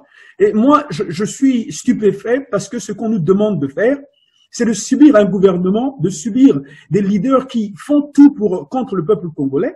Ils pillent, ils volent, hein, ils mettent de l'argent pour enrichir d'autres pays, ils construisent des écoles ailleurs et les Congolais doivent subir ça. Les gens à Poto doivent subir ça. Les gens à Mungali, à Bakongo doivent subir un gouvernement qui vole des milliards de leur propre argent. C'est de l'argent du peuple congolais, le patrimoine du Congo, qui est volé et placé dans les comptes à l'extérieur. Et c'est cet même argent-là qu'on nous prête. Et nous, on doit subir ça, on doit accepter ça. C'est pour ça qu'on dit que on est fatigué du discours. Monsieur Sassou Nguesso a dit qu'il avait placé l'argent dans un compte des générations futures, un compte de stabilisation. Où sont passés les milliards et les milliards de dollars qui devraient servir pour le développement du Congo? Il n'a qu'à nous montrer ça d'abord, avant de nous parler qu'ils vont faire ceci, qu'ils vont faire cela. Chaque année, ils viennent pour nous dire qu'ils vont faire ça, ils vont faire ça, ils vont faire ça. Il n'y a pas de changement pour le peuple congolais. Donc, je dis simplement, mes chers frères et sœurs, soyons sérieux. Il est temps pour nous de nous structurer, de continuer à nous structurer, à nous organiser pour être sûr qu'on se débarrasse de ce système-là, parce que personne ne le fera pour nous. Vous voulez compléter quelque chose, Oui, tout à fait, juste pour rappeler que pour les 14 000 milliards, 14 000 milliards de francs CFA, puisque c'était pour les générations futures, 60% de la population congolaise est jeune, ça fait à peu près 3 millions d'habitants au Congo, c'est totalement une couche juvénile. Alors vous faites un ratio qui est simple, c'est de diviser ces 14 000 milliards sur ces 60% de la population congolaise. Je vous assure que la somme est faramineuse. Un peu plus de 4 600 000. 4 600 000 pour chaque jeune. Alors je demande, mais là je suis direct et clair, je demande aux 60% de jeunes de revendiquer pour eux-mêmes chacun par des lettres envoyées au gouvernement de Brazzaville, à la présidence de la République du Congo, leur demandant le remboursement, le versement direct des 4 600 000 francs CFA qui vous reviennent chacun. Vous devez le revendiquer en allant même jusqu'au niveau des tribunaux. Pourquoi? Parce qu'il y a une raison juridique à la base. Ça a été reconnu, indiqué dans les documents budgétaires que 14 000 milliards ont été placés à l'étranger, en sachant bien, chers compatriotes, que l'état sanitaire du pays était par terre, qu'il n'y avait pas d'industrie pour absorber, notamment le taux de chômage qui ne cessait de grimper. Donc, l'État congolais savait pertinemment que placer de l'argent à l'étranger pour juste jouer la vie des Congolais, mais en fait, les 14 000 milliards ont bien été détournés au profit, notamment de Denis Sassou Nguesso lui-même, de toute sa famille et de sa clientèle qui est tout autour. Donc, ça, c'est les éléments. Et lorsque vous avez écouté M. Constant Ebarapeya, je peux vous dire, moi, je suis fortement touché par la pertinence de l'analyse qu'il a pu faire sur le plan économique et de rappeler que c'est une bande de criminels économiques et que, avant de juger les gens, avant d'emmener d'autres personnes vers des tribunaux, c'est eux-mêmes qui devaient y aller. Et autour de lui se trouve cette bande, notamment de rapaces qui ont pillé l'argent de l'État et qui l'ont placé dans des comptes offshore à l'étranger. Alors, je suis conseiller en gestion de patrimoine, je maîtrise ces aspects, et donc je le dis, il faut éviter à tout prix que l'on laisse cette question dormir. Sassou n'y parle plus parce qu'il sait que les 14 000 milliards, il ne sait plus comment les faire revenir au pays. Alors, il faut effectivement que les jeunes revendiquent cet argent pour eux-mêmes, car c'est leur argent, c'est leur avenir. Même les enfants qui sont en train de naître aujourd'hui, on part notamment aux 14 000 milliards, c'est-à-dire pour chacun d'eux, environ 4 600 000 francs CFA. Et chacun ferait son industrie personnelle. Kéléma Yabé, quand on vous entend, vous êtes assez amer par rapport au FMI. L'État Unisso a remercié, je l'ai dit dès le départ, Xi Jinping et Emmanuel Macron. On sait aujourd'hui que la France aide financièrement le Congo. Certains estiment que ce soutien apporte encore du souffle à ce régime. Est-ce que vous pensez du fait que le FMI ait reporté cette deuxième tranche est un signal fort pour vous en tant que résistant, ou vous pensez qu'on est là toujours un peu dans des arrangements politico-politiciens? Non, je pense que le fonds a une crédibilité à maintenir, et donc sa crédibilité, elle a donné des restrictions au Congo, et elle a donné des conditionnalités. Le Congo doit satisfaire à ces conditionnalités. Et je pense que si le Congo n'est pas capable de le faire, le fonds sera obligé d'une certaine façon de suspendre le programme avec le Congo-Brazzaville. Donc, à ce niveau-là, il n'y a pas d'ambiguïté. Nous disons simplement que le fonds n'avait pas besoin de signer le programme parce que nous savons déjà qu'est-ce qui allait se passer. Nous savons ce qui va se passer. Vous voyez, un gouvernement qui a eu l'opportunité que le monsieur Sassou Nguesso a eu, et 22 ans d'une certaine stabilité politique, le Congo aurait dû être développé aujourd'hui. On ne serait pas reparti au Fonds monétaire. Alors, vous continuez à prêter de l'argent, à donner de l'argent à des gens, et ils gèrent mal cet argent. On leur a dit que le Congo, tant que M. Sassou était là, il y aura un problème de bonne gouvernance parce qu'il n'a pas cette fibre en lui. La fibre de bonne gouvernance, il n'a pas l'intérêt non plus du peuple congolais. C'est pas la priorité pour lui, l'intérêt du peuple congolais. Parce que nous revenons sur ce discours-là, on n'est pas amer contre ce qui se fait, mais simplement nous disons que la situation est critique. Un peu de compassion pour ce peuple qui souffre. Un peu de compassion pour ces jeunes dont l'avenir est sacrifié. Parce que ce qui se passe, c'est que la population africaine et la population congolaise va continuer à grandir. D'ici une trentaine d'années, on sera peut-être 10 millions de Congolais. Mais les conséquences de ce que M. Sassou Nguesso a fait aujourd'hui, on va vivre ces conséquences. Les enfants de nos enfants, les petits-enfants vont vivre les conséquences de sa mauvaise gouvernance. Et donc, est-ce qu'on doit rester muet par rapport à tout ce qui se fait? Nous disons non. Est-ce qu'on doit accepter que l'on continue à voler, à piller? Ce gouvernement continue à voler, à piller, à placer de l'argent à l'extérieur.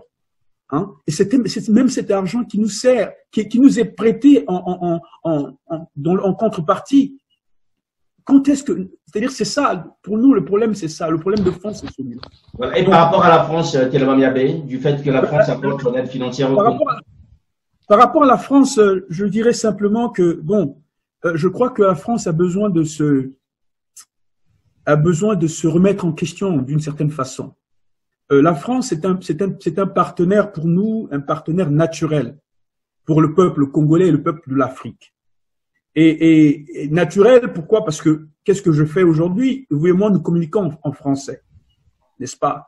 Et nous avons été colonisés par la France, donc nous avons certains liens avec la France. Nous ne sommes pas contre le peuple français, pour dire. Nous sommes contre un système qui est contrôlé par un groupe de personnes, ce groupe de personnes souvent qui est renommé France-Afrique, et qui parfois, cette France-Afrique n'est pas nécessairement les politiciens français, c'est tout un groupe de réseaux mafieux et de compagnies, des anciens membres des services secrets qui travaillent pour leurs propres intérêts et qui sont là, qui maintiennent un certain nombre de personnes, de dictateurs en place.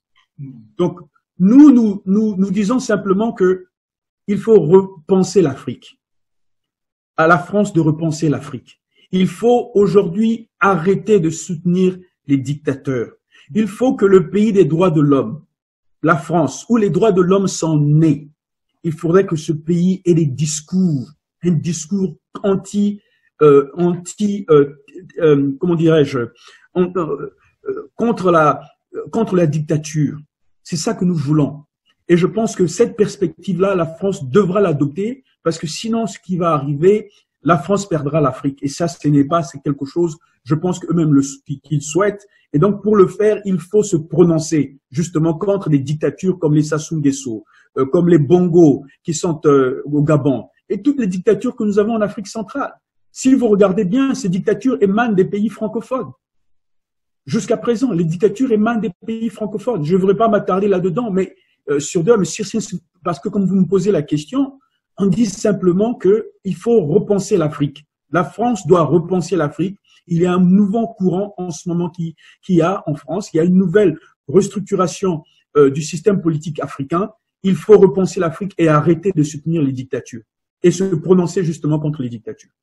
Voilà, mesdames et messieurs, vous êtes bien sûr en direct sur Louisiana TV. Vous suivez donc cet entretien spécial avec des membres du CRC. Sur ce plateau, vous l'avez vu, ils sont là au nombre de 4. Monsieur David Londi du côté d'Amiens, Monsieur Télema Miabé du côté de Washington DC et Madame Alice Samba du côté de Berlin. Et sur mon plateau, tel que vous le voyez donc, Monsieur Justice Moukala. Alors, David Londi, depuis quelques années maintenant, Denis Sassou Nguesso est devenu le champion de l'écologie en Afrique. Il était dernièrement à Madrid pour la COP 25. Là, il était intervenu au nom, je dirais, du comité de l'Afrique, du bassin du Congo, pardon. Il a porté la voix des bassins du Congo. On sait aujourd'hui, puisque lors de votre kick-off, on a entendu docteur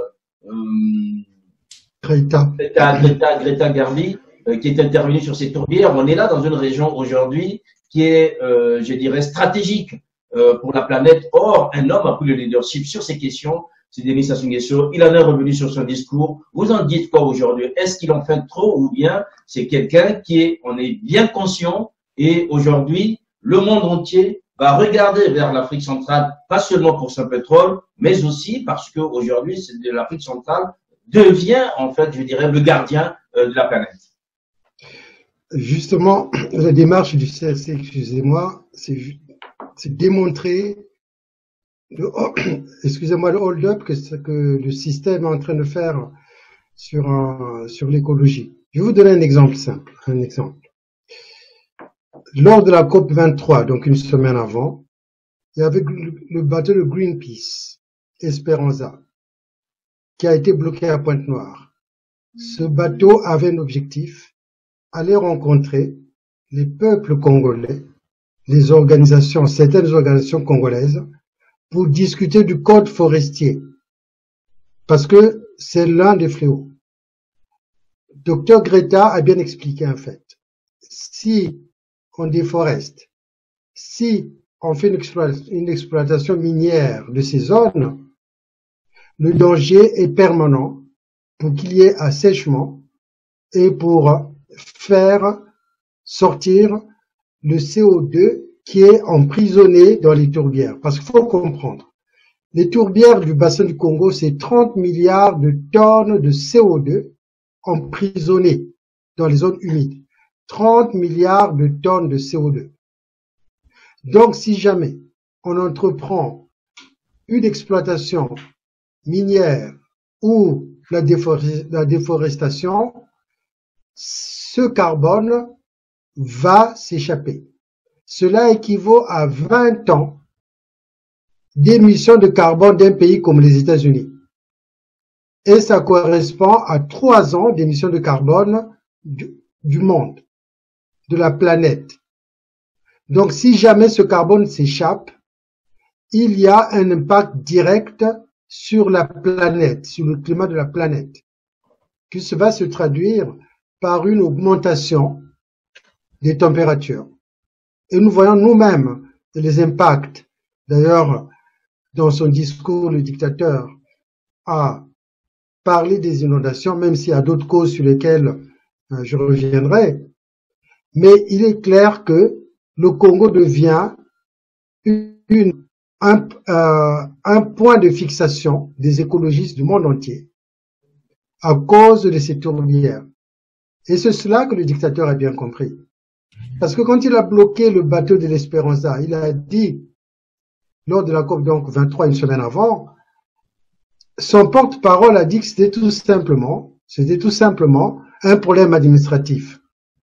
Et Greenpeace, derrière, a démontré par A plus B qu'ils avaient envoyé au gouvernement congolais tous les documents de demande d'autorisation de stationner à Pointe-Noire, d'être en contact avec les populations pour les informer. D'autant plus que cette exploitation forestière ne bénéficie pas, comme d'ailleurs dans tous les domaines, aux autochtones, aux peuples, aux populations qui vivent dans ces zones-là. Et ils ont été bloqués malgré ça. L'Espéranza a été bloquée. Pourquoi? Tout à l'heure, j'avais un petit peu abordé ce point-là. Il faudrait se dire que c'est une manne financière importante pour le système. Parce que ces zones-là, après la COP 21, quand ça soit créé le Fonds bleu, c'est une manne. Parce que, au niveau de l'Afrique, je l'ai dit tout à l'heure, il y a 12 pays qui financent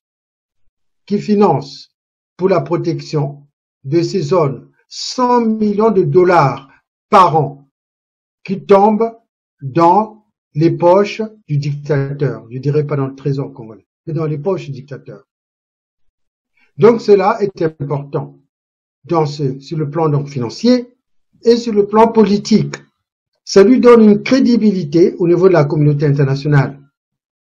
Lui qui avait été persona non grata jusque-là dans certains milieux, grâce au problème de l'écologie, commence à y entrer, aller dans ses palais, commence à se demander de l'argent ouvertement aux autorités internationales pour, soi-disant, protéger ces zones.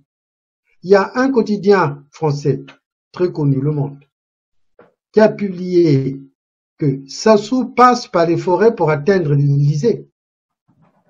Donc c'est un point important sur lequel nous devons être. Et nous devons dire nous-mêmes, prendre ce problème le plus sérieusement possible.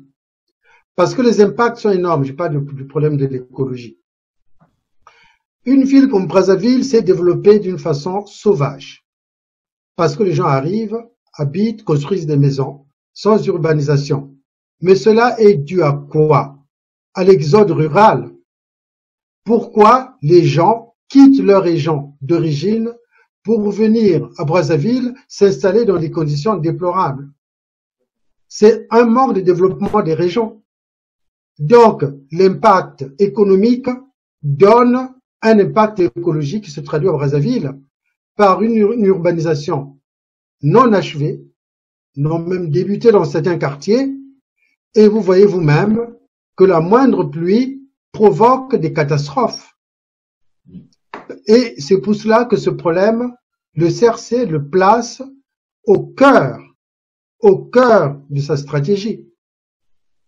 Et d'autant plus que Sassou lui-même, le dictateur, le prend tellement à cœur qu'il y a même des porte-paroles ou des turiféraires comme il s'appelle, comme Peya, Innocent Peya, qui est devenu un spécialiste d'écologie, qui a écrit un bouquin qu'il a remis à Macron.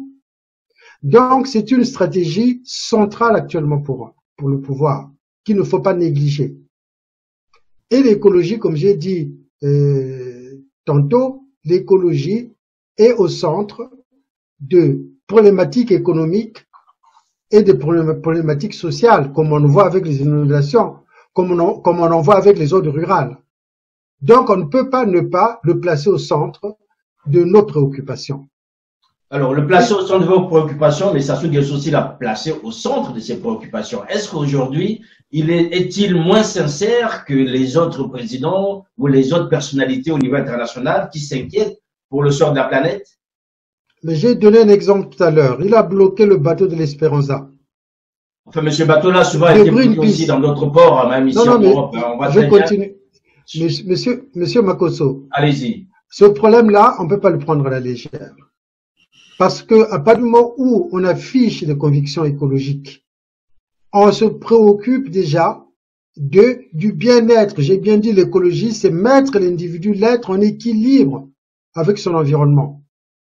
On ne peut pas ne pas se préoccuper de la bonne santé des populations congolaises, et de Brazzaville en particulier, ou du Point Noir.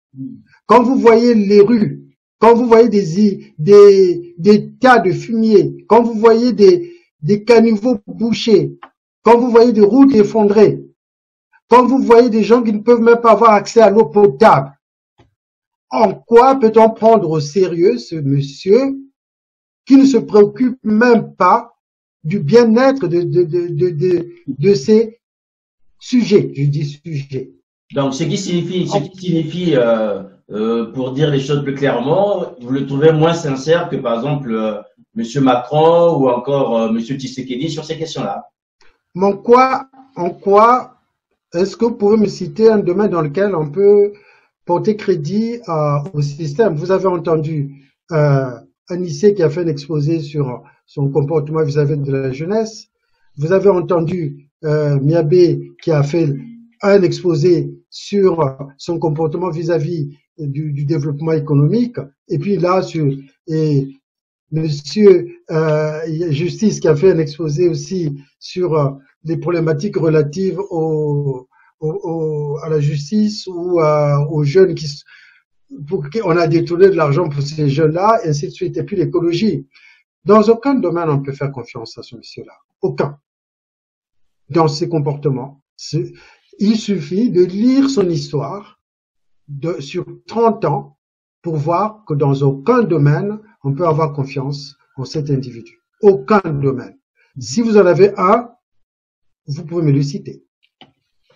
Voilà, mesdames, messieurs, si vous pouvez répondre à cette question, n'hésitez pas aussi de pouvoir donner une réponse adéquate à monsieur David Londi. Mesdames, messieurs, vous êtes bien sûr en direct sur Ziana TV, vous suivez dans cette émission spéciale avec des membres du CRC, 4 invités. Vous les voyez donc Anissé Samba du côté de Berlin, Miabé Telema du côté de Washington DC, David Londi du côté d'Amiens, et sur le plateau, bien sûr, ici à Paris, donc monsieur Justice Moukala. Alors, Justice Moukala, on a entendu un peu ces réquisitoires par rapport au message à la nation de Denis Sassou Nguesso. On comprend très bien que les choses se sont faites en temps et en heure, notamment sur le plan politique. Mais quand vous faites une relecture, Denis Sassou Nguesso a dit plus ou moins les avancées. Aujourd'hui, on va avoir un dialogue. Et en même temps, il appelle à plus de responsabilité des personnalités politiques, il indexe les réseaux sociaux et aussi il appelle à l'humilité, notamment quand on veut être un homme politique. Est-ce que vous pensez que ces qualités aujourd'hui manquent notamment à certains leaders de l'opposition que vous êtes, notamment cette humilité pour se dire, voilà, la tâche est tellement grande que, mon Dieu, on n'a pas les forces nécessaires pour arriver au bout? Non, il faut déjà commencer par s'interroger sur d'homme humble de Denis Sassou Nguesso. Est-ce qu'il est humble? Est-ce que son fils est humble? Est-ce que son chef de gouvernement est humble? Est-ce que ses ministres sont humbles? Sinon, il n'aurait pas soulevé la question de l'humilité à demander que je nous demande, dit-il, d'être, voilà, d'être humble ou d'avoir du. Il a accompagné le geste à la parole. Hein. Oui, mais bien sûr, c'est pas parce qu'il le dit. Il a tellement dit des choses. Souvenez-vous qu'en 2015, son discours à la nation, il martelait sur la question de la corruption, avec beaucoup de force, qui va sévir, qui va prendre des résolutions. Jusqu'aujourd'hui, on l'attend. Et ça a été une des causes du report, notamment de la session du conseil d'administration du Fonds monétaire international, parce qu'il n'arrive pas à mettre en place cette question. Ça aussi, c'est le manque d'humilité. Et quand vous écoutez Thierry Mongala sur cette fameuse radio, vous vous dites, plutôt sur le site de TV5 Europe, vous posez la question, est-ce que l'humilité est là? Lorsqu'on n'est même pas capable de reconnaître qu'il y a des choses qui sont passées, et c'est là que commence l'humilité. Il n'y a pas d'humilité pour M. Denis Sassou Nguesso. L'humilité aurait conduit M. Denis Sassou Nguesso à prendre en charge la question de la jeunesse, mais très sérieusement. Cette jeunesse est menacée, cette jeunesse souffre. On ne peut pas laisser ce sujet. Vous voyez donc qu'il évoque, par exemple, sur la question de la justice et parlant d'un pays qui juge tout le monde dans le cadre du droit commun. Voilà, ce sont des, voilà, c'est celui du droit commun. Mais enfin, il expliquait qu'être leader politique ne signifie pas qu'on a l'immunité, je veux dire. On est jugé comme tous les citoyens. Bien, je suis bien d'accord, mais il n'a pas respecté l'unité parlementaire de M. Kombé-Sambisa. Il est passé par-dessus.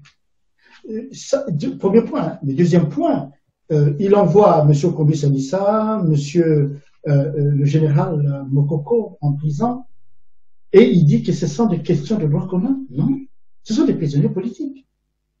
Il n'y a pas meilleure définition du prisonnier politique que lorsque il est mis en cause pour haute trahison. Qu'est-ce que la haute trahison? C'est une de ces définitions, je n'entrerai pas ici, là-dessus, mais c'est une façon de montrer que nous sommes bien en présence de prisonniers politiques. C'est pas parce qu'il a fait une cour criminelle, ils ont été jugés pour avoir porté atteinte à la sûreté de l'État. Il n'y a pas meilleure qualification pour définir un prisonnier politique. Voilà. Voilà, mesdames, messieurs, on a bien compris. Alors, Justice Onkala, aujourd'hui, est-ce que vous estimez que finalement, le Congo allant toujours mal, la solution n'est vraiment pas de Denis Sassou Nguesso. Aujourd'hui, quand on constate plus ou moins l'unanimité, parce que ce que vous dites aujourd'hui, Tati Mabiala dirait la même chose, peut-être pas avec les mêmes mots, mais enfin, il n'en penserait pas moins. Vous prenez d'autres personnalités politiques diront la même chose. Finalement, qu'est-ce qui fait que, est-ce que c'est aussi ce manque d'humilité qui fasse en sorte que vous n'arrivez pas, vous, aujourd'hui, à vous retrouver pour apporter des vraies solutions que vous avez aujourd'hui par rapport aux sœurs de Congolais? Non, nous nous sommes retrouvés. D'ailleurs, c'est pour ça que vous avez le CRC. Le CRC est une réponse à cette sorte d'incapacité que nous avons observée nous-mêmes en tant qu'acteurs depuis bien des années. Mais on constate quand même que depuis 22 ans de Sassou Nguesso est là. Quels sont les mots qu'il apporte? Qu'est-ce qu'il apporte dans notre pays? Tellement de mots. La criminalité économique, la criminalité humaine, c'est-à-dire qu'on tue. Je crois que on n'a jamais autant tué dans notre pays qu'avec ce monsieur. Et il n'y a jamais eu autant de gens qui sont partis en prison qu'avec ce monsieur. Donc, on a là des éléments. Et puis, cette jeunesse qui est laissée à l'abandon, le taux de scolarisation de notre pays, vous savez, il y a quelques années, le Congo avait atteint 100%. Je suis fils d'un homme qui est venu recueillir le prix de l'alphabétisation au niveau de l'UNESCO avec Madame Bayan. Donc, je peux évoquer ces questions-là parce que je les ai vécues dans ma maison et de savoir que c'était une réalité. Mais aujourd'hui, le Congo, c'est plus rien, c'est absolument rien. De salle de classe de 300, 400 élèves assis à même le sol, et c'est là que l'on dit que ces jeunes-là, on va leur donner la possibilité de trouver des emplois, 2000 emplois pour une capacité que notre très compétente responsable de la jeunesse a pu soulever, évoquant effectivement qu'il faudrait une création d'environ 100 000 emplois par an. Donc, pour avoir à résorber assez vite cette situation. Donc, non, soyons simplement certains que Denis Sassou Nguesso et l'ensemble de son système ne constituent pas l'avenir du Congo.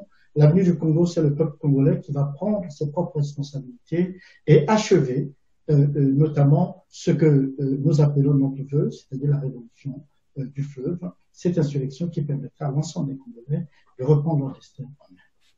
Voilà, reprendre mon destin à main. Nous allons reprendre le nôtre aussi, puisqu'on arrive quasiment à la fin, et j'espère que vous aussi, vous avez déjà en main votre propre destin. Alors, messieurs, dames, on arrive à la fin. J'aimerais bien, puisqu'en même temps nous sommes en période de fête, et c'est au moment aussi où on formule tous les bons vœux, j'aimerais à tour de rôle, messieurs, d'abord, David Londi, quel vœu formulez-vous pour le Congo et pour vous-même pour l'année qui arrive? Mon vœu se résume en quelques mots. La désintégration du système qui sévit sur la place de Brazzaville. C'est pour cela, je voudrais ajouter quelques mots, une explication supplémentaire à la question que vous avez posée précédemment. Vous savez, nous sommes organisés en commission.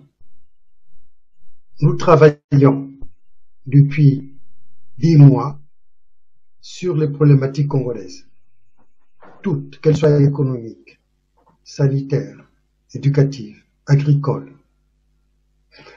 Là, j'en profite aussi pour dire la première question que vous aviez posée. Vous avez dit quelle est la différence? Il y a plusieurs mouvements qui naissent sur la place de Paris. La différence, les mouvements dont tous ces mouvements qui ont fait qu'on en est là, parce qu'on a bénéficié de tous les combats, de toutes les luttes, de tous ces mouvements passés, la différence essentielle est que on a mis en place une stratégie claire. Le but étant la désintégration du système et la stratégie claire. Parce que tout le monde a ce but-là. Mais il faut répondre tout simplement à quelle question? Quoi? Pourquoi? Comment? Quand et où? On s'est posé ces questions-là. Simple. On s'est dit pourquoi? Je crois que la réunion qu'on a eue, les discussions que nous avons eues ici expliquent le pourquoi. Comment?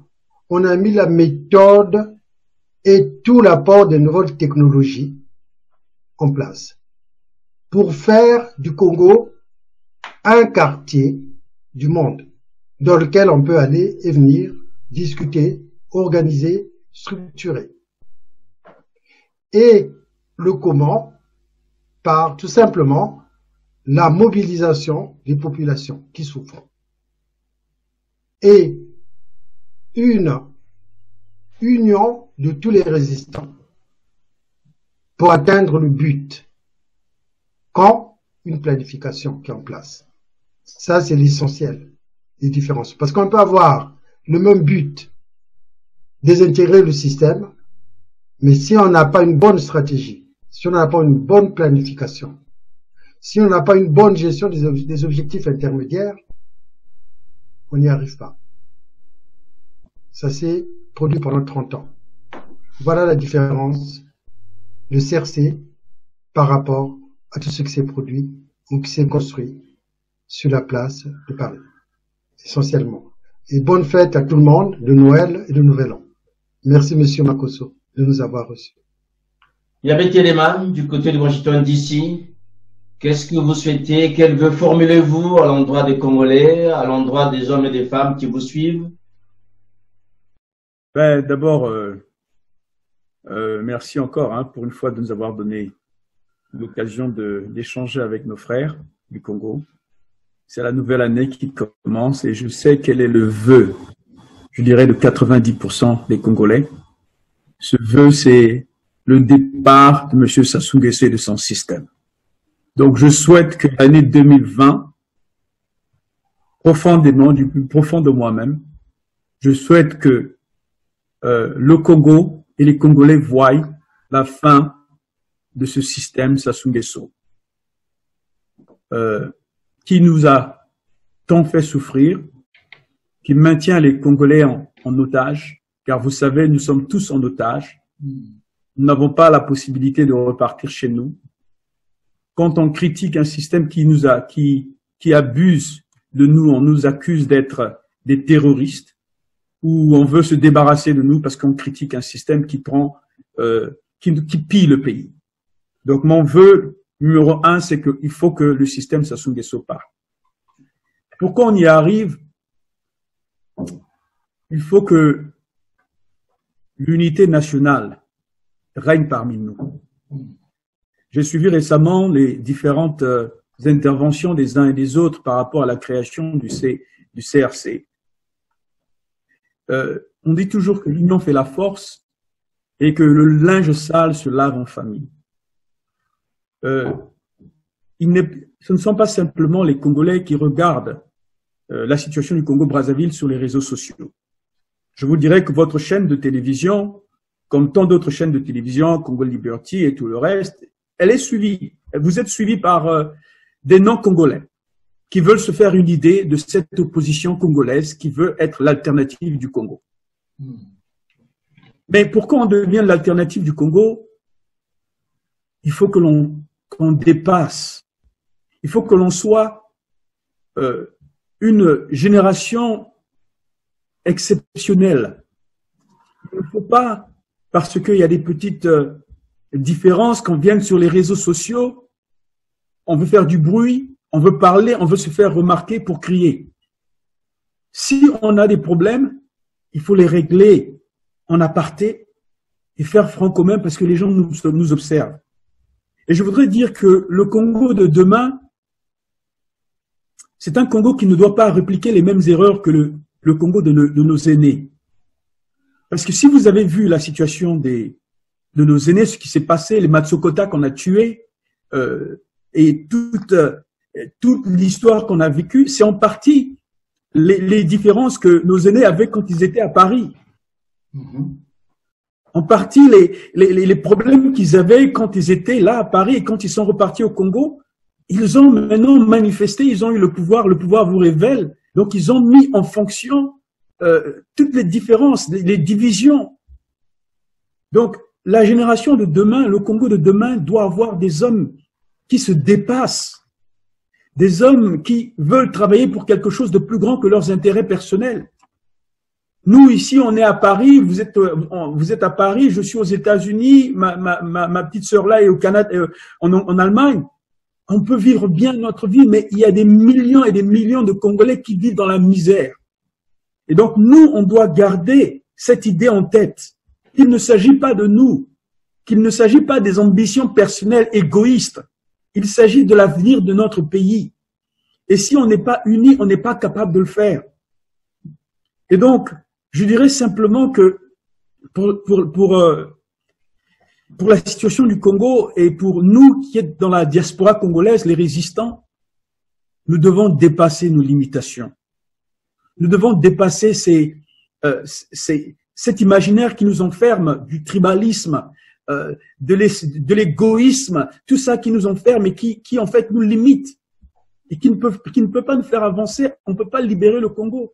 Quand on vient dans les réseaux sociaux pour se taper dessus, on fragilise l'opposition, on fragilise la résistance et on renforce, on donne la force au gouvernement Sassou Nguesso. Alors donc je dis simplement à mes frères et sœurs qui viennent, qui réagissent, parce qu'un tel a fait ceci, un tel a créé cette organisation, on vient dire, bon, qui montre ce qu'ils sont capables de faire, ils n'ont qu'à dire ceci. Mais tout ça, ça nous emmène où? Ça montre simplement l'immaturité de notre diaspora. Et tant qu'il y aura cette immaturité de notre diaspora, on ne sera pas capable de mettre en place ce système. Parce que les gens nous regardent. Ce n'est pas les Congolais simplement, mais les étrangers nous regardent et j'en ai les preuves. Je n'en parlerai pas, j'en ai les preuves. Donc, j'invite pour l'année 2020 à nos frères et sœurs, ceux des résistants de la diaspora, qu'on dépasse nos limitations, qu'on dépasse nos différences. Le tribalisme est une construction sociale qui est un venin, qui est un virus qui détruit la conscience du politique congolais. Tout ça là, mettons ça à côté. Il s'agit de l'avenir de nos frères et sœurs, et de notre pays et de notre continent. Donc, comme on dit au pays, Buonana pour 2020. Merci encore, Tilama Miabe. Alors, Anissé Samba, Tilama Miabe, c'est à peu près ce que veulent les 90% des Congolais, notamment pour leurs vœux pour 2020. Il en reste 10%. Est-ce que vous avez peut-être des vœux à formuler pour les 10% restants? Pour les 10%, mais qui aussi connaissent une année prospère, mais ces 10% qui réalisent que la fin du système profitera à tout le monde sur le long terme, parce que là, il est temps maintenant que les Congolais pensent en termes de long terme. 2020, ça doit être une année pour avoir des visions sur au moins 7 générations ou plus. C'est le long terme qu'il faut mettre au cœur de toutes nos stratégies. Donc même les 10% qui aujourd'hui peuvent bénéficier du système, ramasser les miettes par-ci, par-là, il faut qu'ils se disent que dans une génération ou deux, ça ne sera plus possible. Il faut penser au long terme. Revient d'autres vœux à formuler à l'ensemble des jeunes Congolais, puisque vous vous occupez de la jeunesse au sein du CRC. Oui, pour les jeunes Congolais, mon vœu, c'est que nous récupérions les 1400 milliards de francs CFA, plus intérêts, donc ça nous peut... 14 000 milliards, vous avez chacun d'entre vous, puisque c'est vous qui êtes les jeunes, monsieur, voilà, 4 600 000 par jeune. Mais plus les intérêts, donc ça augmente. Je crois que le pactole sera à peu près de 2000 milliards. On peut continuer à le placer sur certains, encore une année de plus, comme le fait la Norvège. On pourra encore récupérer un petit peu 3% de plus. Et donc en 2021, on a un bon pactole et on peut commencer vraiment à entamer des projets ambitieux et notamment entrer avec confiance, avec assurance dans la 4e révolution industrielle et peut-être commencer à construire des robots, je sais pas, il faut rêver, il faut qu'on ait des rêves fous, il faut qu'on ait de l'ambition, il faut qu'on ait envie de construire des choses nouvelles. Pourquoi pas construire des robots, des cerveaux artificiels, aller sur la Lune, Mars, qu'importe. Le génie créateur est dans chaque jeune Congolais, donc il faut pas l'oublier. Mais d'abord, récupérons les 1400 milliards plus intérêts. 14 000, non, vous n'avez pas 1400 milliards, vous avez 4 600 000. Par personne, mais 14 000. Oui, mais donc d'abord on parle en lot, en groupe. On va travailler en groupe. Donc le pactole, ça sera à peu près de 2000 milliards. Et on va continuer à le placer encore un an pour que ça grossisse. Et après, on pourra faire des projets conséquents. Très bien. Merci encore. Alors, Justice Okala, vous avez le mot de la fin. Qu'est-ce qu'on peut vous souhaiter? Finalement, nous avons les 10% de Anissé Samba, les 90% de Télémo Miabé. Qu'allez-vous dire aux 100% des Congolais aujourd'hui, notamment pour cette fin d'année, puisqu'on est quasiment à la fin d'année? Alors, je dirais d'abord à l'endroit de tous mes compatriotes, camarades résistants, avec qui nous nous sommes levés, on a écouté la voix qui vient des profondeurs de notre Congo, pays natal, de notre patrie. C'est ça qui rythme notre cœur et notre vie. À eux, nous disons une bonne et nouvelle année de patriotisme et d'action militante redoublée. Et surtout, gardez l'oreille attentive autour de vous. L'oreille attentive autour de vous parce que nous allons continuer d'échanger et de parler jusqu'à ce que nous décidions de passer à la vitesse supérieure. Je voudrais aussi dire tous mes vœux à l'ensemble du peuple congolais souffrant. Nous pouvons dépasser tout ceci. Au CRC, nous avons pris la résolution de dépasser les contradictions qui minent notre pays. Prenez cette question qui est née au 58-59, la question de cette sorte de division entre le Nord et le Sud. Non, nous sommes dans un même pays. Nous ne parlons plus ce langage. Aucun membre du CRC n'est autorisé à parler ce langage de gens qui seraient des nordistes et d'autres des sudistes. Ça n'existe pas au CRC. Au CRC, il n'existe que des Congolais qui viennent des différents départements de notre pays. Et nous allons accentuer ce vocabulaire et continuer de demander à chacun de pouvoir le faire. Nous avons écouté monsieur Constant Ebarapeya. Je le garde vraiment en mémoire, ce monsieur, et je salue l'éveil de sa conscience. Parce que il a bien évoqué quelque chose que nous avons compris au sein du CRC. Le système en place n'est pas un système moche. Nous voulons le dire à l'ensemble des Congolais. Le système en place est un système patriarchique qui s'appuie sur une parentèle, comme l'a bien expliqué notamment notre ami Constant Peya, mais c'est un système clanique et fait d'une clientèle. Je peux vous le représenter en cercle concentrique, mais j'aurai la possibilité de vous faire cet exercice et vous pourrez bien le voir et avoir une perception de ce qu'est ce système politique. Mais ce système est clanique, certes, au sens où il s'appuie sur une clientèle clanique, mais il n'est pas un système mochi, car les mochis souffrent. Allez à Oyo pour vous en rendre compte et ne condamnez pas tout ce qui s'appelle toute personne qui vient de ce lieu comme étant une peste. Pas du tout. Il faut sortir de ce type de vocabulaire et retrouver l'idée que nous avons des Congolais qui souffrent autant à Oyo qu'à Kakamweka, qu'à Pointe-Noire, qu'à Dolisie, qu'à Mouyonzi, qu'à Wesso, qu'à Infondo. Je ne pourrais pas citer l'ensemble des localités, mais retenons-le que la souffrance des Congolais est la même. Les jeunes souffrent partout dans notre pays. Nous avons à relever ce défi. Je dis bonne année à l'ensemble de nos compatriotes dans le pays. Bonne année à vous tous. Rendez-vous en 2020 pour mettre fin au pandémonium qui règne sur Brazzaville, car ce régime est un pandémonium. Et si vous souhaitez la définition, je vous le mettrai sur le site du CRC. Oui, juste donner le site du CRC, comme ça permettra aux gens. Alors, www.crcbraza.org. Voilà. www.crcbraza.org. Très bien. Voilà, mesdames, messieurs, encore merci à vous qui avez pris le temps, qui est Miabé du côté des États-Unis. Encore merci et passez de très bonnes fêtes. Anissé Samba du côté de Berlin aussi. Merci et passez de très bonnes fêtes.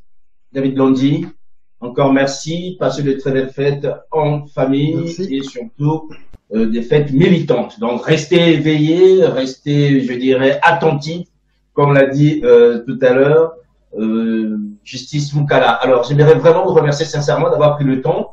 Nous espérons encore vous revoir d'ici l'année prochaine, ou sinon, si l'actualité l'oblige, avant que cette année se termine sur Ziana TV, la chaîne au cœur des diasporas. Merci encore à vous aussi, mesdames, messieurs, d'avoir été toujours aussi nombreux à suivre Ziana TV.